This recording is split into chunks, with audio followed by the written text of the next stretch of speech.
Hello, people of the internet. Today, I'm going to tell you about something I did while I was, not uploading. I know I've been gone for a while, for anyone who cares, I guess. But that's not the point. All right, we're talking about what I did while I was gone. I went and saw the SS United States, and it was a life-changing experience, and I don't think I'll ever forget it.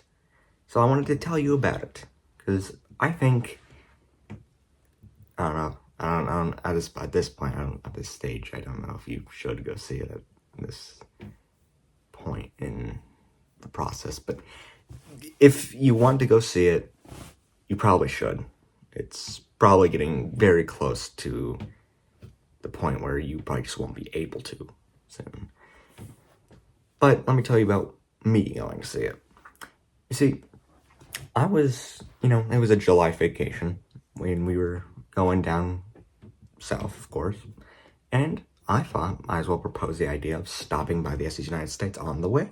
Because obviously we weren't going to Alabama. Why would we go to Alabama? But, it's in the path. No, don't worry, we weren't going to Florida. Don't worry. But it was in close vicinity to Alabama. And so I proposed the idea of going to see the SS United States, and it worked. And I did go see it. The drive was uneventful. Don't worry, I didn't, no one crashed into anything. So, got there, and I didn't know what to expect when I first saw it, because I didn't know if the funnels had already been taken off or not. So when we were driving through a road, and there's a lot of stuff around, so I didn't expect to see it overly soon, but off in the distance, I saw two large funnels. And I have a photo of it here. This is the photo. And we got closer and closer and closer, and it just got bigger and bigger and bigger. Because I really wasn't expecting it to be that large. I don't know why. I knew the ship's 1,000 feet long. I knew it was one of the largest liners on the seas at the time. Not the largest, but it was up there. So I knew it was going to be large. I just didn't think about, really, in comparison to a person, I just didn't think about it. So when I first saw it, I can't explain it.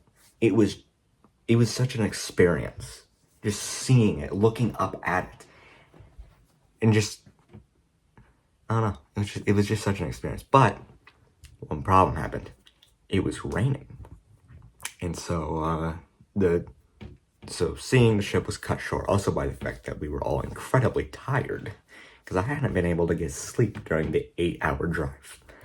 So yeah, we were all pretty tired, but the next day we came back and saw the ship again, and I took some of these photos. I even took a selfie with the ship, and this is when we noticed that there was a cut on the funnel, and it's quite odd to think that when I visited the ship on the from the 1st to the 3rd of July.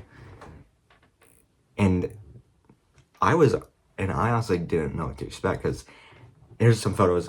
They were bringing a massive crane in, and I honestly thought that they were about to, take off the first funnel, because there was already a cut there. Here's a photo of the cut. And I was honestly, I thought it was going to be days, if that, until they took the funnel off. I was glad that it was a month, but I would have preferred if they just didn't take them off at all. But at least they're preserving them. I'm glad that they're preserving some of the ship. I would rather if they preserved the whole ship. That would be great. But I'm just glad that they're preserving something about the ship instead of just throwing it all out. But yeah, I don't know. It was an experience. I love seeing the ship. I'll show some more. I'll do a little photo montage once I'm done talking, because the next thing I want to talk about is my opinions on the sinking. What do I feel about it? Not good, as any other person in the ship community should feel about it, because this is one of the last surviving ocean liners, especially now after the Astoria, the ship that rammed into the Andrea Doria. That ship got sold for scrap, almost right after it, literally the day after I last saw the ship on the United States on the 3rd. The Astoria arrived in Belgium for scrapping. It's just, this year has been really, really bad for the former ocean liners of the world. And it's good to see that some ships are still doing well. They're still doing restoration efforts on the Queen Mary and stuff like that. But it's really sad to see the last surviving major ocean liners being scrapped or sunk, or, still just rotting away in some cases, I don't know. It's sad, but the Queen Mary's still around, and it's sad that the Queen Mary is about to be the final existing major ocean liner from the what I would call the ocean liner cruise ship era, where ocean liners just looked like cruise ships, like the Queen Elizabeth II. And of course, the Queen Mary too. But it's sad that the Queen Mary is about to be the last surviving major ocean liner from the period before then. It's sad, but like I said, I'm glad that they're preserving parts of the ship. They took off the propeller, the propeller that was sitting on the stern. I'm glad that they're saving that. I'm glad they're saving the funnels, even though it makes the ship look not great for her final months. And I don't know. I think it's, in terms of my opinion about the sinking itself, I really hope there's some good footage of it, because I think it'll be very interesting to see. Because, this will be the largest ocean liner sunk ever, really. The Britannic was smaller. There has never been an ocean liner almost 1,000 feet long sunk, ever. Sure, you could make an argument Normandy, but the Normandy was raised and scrapped, so I don't really say that counts, because it wasn't fully submerged. The United States is going to be fully submerged, I'd imagine, if they're trying to turn it into an artificial reef. But it's going to be an interesting thing to see. I'm sure it's not going to be any different than any other controlled sinkings. They're probably just going to make sure the ship sinks evenly, so it's not going to be like a Titanic where the stern raises up in the air. But it'll still be very interesting to see. And honestly, something I'm really wanting to see is if the ship just doesn't sink. That old William Francis Gibbs engineering still working. I doubt it. I'm sure they'll make sure that the ship will sink, but it would be pretty funny. Anyway, I don't know. I don't like the sinking, but in my opinion, it's either sink or scrap. I prefer sink. You might prefer scrap because it preserves the ship's dignity in a sense. I don't know. It's very much up to opinion.